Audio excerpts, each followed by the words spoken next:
Thank you. Good evening. I'm Elisa Massimino, and I have the privilege of leading the smart, passionate, and determined people who make up Human Rights First. From all of us, I want to thank you for being here. I also want to say a special thank you to our chairman, the fierce, kind, and wonderful Bill Zabel. Thank you, Bill.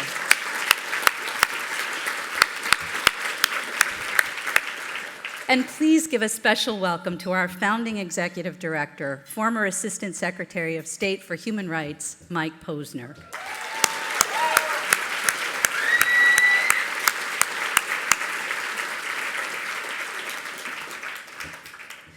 As we gather here tonight, there is profound concern about the state of our world.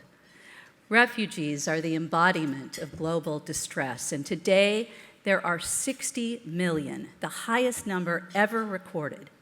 From Honduras to Afghanistan to Syria, people are fleeing persecution and violence in search of safety, and many are dying along the way. Today's refugee crisis is a stark indictment of the collective failure of governments, not only to protect those in danger, but to stop the human rights abuses that force them to flee. At Human Rights First, protecting refugees is at the core of who we are and what we do. Our mission is simple. We seek to ensure that our country lives up to its ideals. Simple, but not easy. Yet we know that when the United States leads on human rights, it can be an enormous force for progress and good. When it falls short, it leaves a vacuum that tyrants and extremists rush to fill. President Obama has 1 year left to complete his legacy on human rights, and as you might imagine, we have a few ideas about what he ought to do with that year. First, the administration should lead a global effort to resolve the Syrian refugee crisis.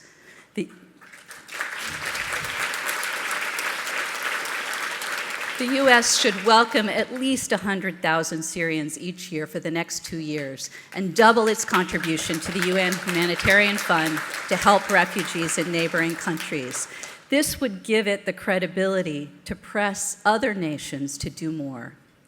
And in the meantime, we need to get our own house in order. Why is our country locking up women and children who have fled horrific violence in Central America?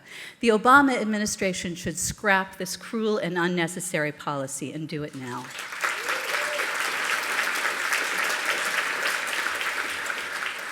We're also urging the U.S. government to uphold American ideals in the fight against terrorism.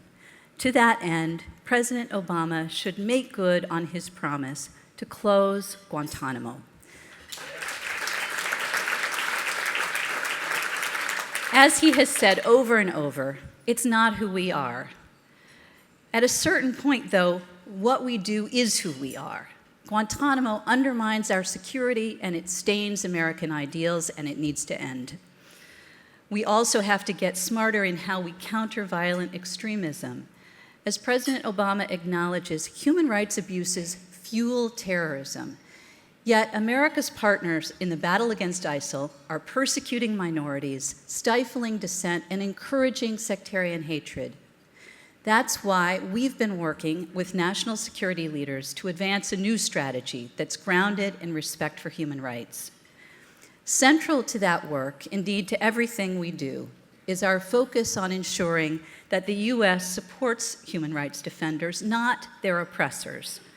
Tonight, we honor 3 courageous activists who are building solidarity among different faith communities.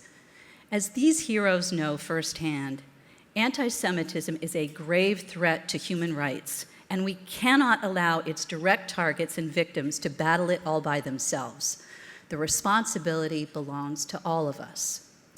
In the fight against anti-Semitism in Europe, there is also an essential role for governments. In our recent report, entitled "We're Not Nazis, But," it provides a plan of action for governments to confront anti-Semitic hatred and its purveyors. This is emblematic of all our work, from human trafficking to LGBT equality to refugee protection. We don't shout from the sidelines. We craft workable solutions, and we advance them by building bipartisan coalitions and using our knowledge of the policymaking machinery to build consensus for change. Late last year, we teamed up with retired military officers and interrogators to secure release of a landmark Senate report on the CIA torture program.